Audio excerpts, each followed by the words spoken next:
Hey folks, welcome back to our Dice Tower preview. I'm Mark, and today we're taking a look at Ascension Tactics. Ascension Tactics is brought to you by Stoneblade Entertainment and Ultra Pro. It's for 2 to 4 players, ages 13 and up, and games range anywhere from 30 to 45 minutes. So, Ascension Tactics is a revolutionary new game in this very popular series, which is now 10 years old. But this version gives you a brand new genre by combining the best of tactical miniature games with the fast-paced strategy of deck builders.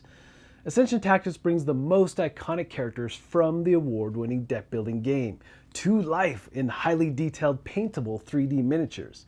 This new version also gives many ways to play. Battle through campaign modes, or try the various player versus player modes. There's also a cooperative mode and even solo scenarios. The PvP drafting mode allows players to build armies before hitting the battlefield. You will acquire cards from the ever-changing center row to power your forces. In this version, even the smallest miniature can take down mighty beasts by gaining command points and equipping with magical constructs. The basics of Ascension are here. You still have your main row of cards that you'll be purchasing from to add to your hand to enhance your deck, like any good deck builder. So yes, this is a deck builder and strategy miniatures game, but with no dice. It's all dependent on how well you construct your deck and how you can support your champions. Now, setup is going to be very, very different based on the scenario you choose. Also, which champions you're going to receive is going to be dependent on that scenario. But once you pick the scenario, you'll get your champions and put everything in your play area. And then you'll position the champions out onto the board, and you may also be placing some treasure tiles. And there are areas on the board that you need to be aware of. There might be positions you need to hold. There might be trees in the way that are going to cause line of sight issues. All the things you would expect with a tactical miniatures game is here. All right, so I know you want to see the new champions and so forth. So the thing here is that you have, again, miniatures with these and very paintable. And they even sent me a couple examples of how they might be painted. Amazing miniatures, even in prototype form. Very excited to see more of these. And again, if you've been a fan of the game for a while, you might recognize some of this. But the cards there's some new things here. In the middle of the card at the bottom is a power level. This is the power required that you need in order to command these champions.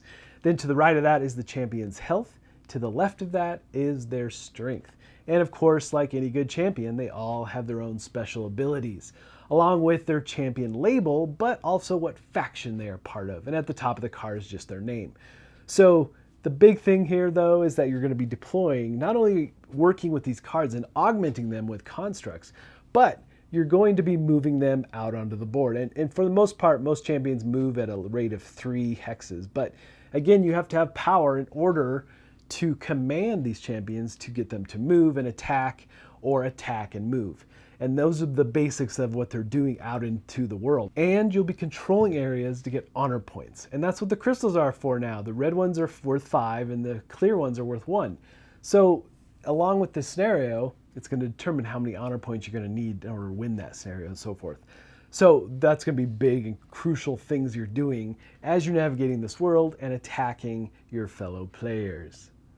So as you acquire cards in this game, you're going to be doing a few things to these champions, like getting constructs using runes to buy the different cards and so forth. But these constructs that you can acquire, in this case, we're looking at some armor, the Wildbark Mail, and the Morbid Hammer, which I happen to really like. But these cards will slide underneath your champion and add to their add bonuses to their health and their strength. And potentially, you can even add to their movement. But there are also actions and things that happen maybe when you apply the card or different times during the game. So it just depends on what this construct is. But they will stay attached to your champion until that champion is defeated. Then the cards would be discarded to your discard pile until you can draw them up again and apply them somewhere else. Now let's take a look at hero cards. Hero cards are no longer going to go out in front of you. Well, they will when you play them, but they're going to be discarded at the end of that turn. But they're just going to provide effects. They're providing support for your champion, so to say. So you're going to be gaining different things like power, which is you're going to be needing. you're going to be gaining runes, which is going to allow you to acquire more cards and so forth. But really these champions, or not champions, sorry, these heroes are going to provide you with the necessary resources, so to say, to give you what you need to power your champions. And so the basics of your turn is you're playing cards from your hand. You're going to be acquiring enough cards to get runes to buy additional cards, or you're getting enough cards, you're playing enough cards to get enough power to command your different champions that are out in the field. And those are the main things you're doing with those cards. However, you have the constructs, which you can apply to a champion and increase their stats, so to say. And in some of the scenarios and some of the gameplay, you may have additional champions that show up in this row as well. And if you acquire one of those, you'll get its miniature and so forth and put it out in the field when appropriate. Now, you can also have minions, which are cultists, that you control out in this world as well to help you, aid you in battle.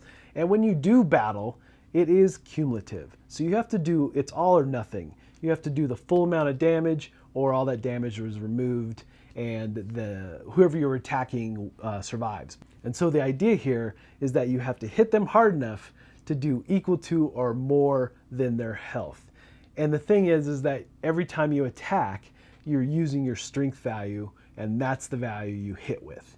So yeah, there's a lot of back and forth in this game, and if you are destroyed, then your champion is removed briefly and it's tapped out, so to say. So basically that champion is exhausted and will have to wait until later to return to the battlefield. But really that's the basics of what you're doing. But again, dependent on the scenario you're playing will really vastly change that up. And again, you're after those honor points to win the game, and you have to keep in mind all the treasures that you could possibly have and grab as well. They can really help you throughout the game. But really, the idea here, just like with all the Ascensions, is building that ultimate deck to aid you. And in this case, you're directly aiding your champions, which is really a neat twist to how this game works.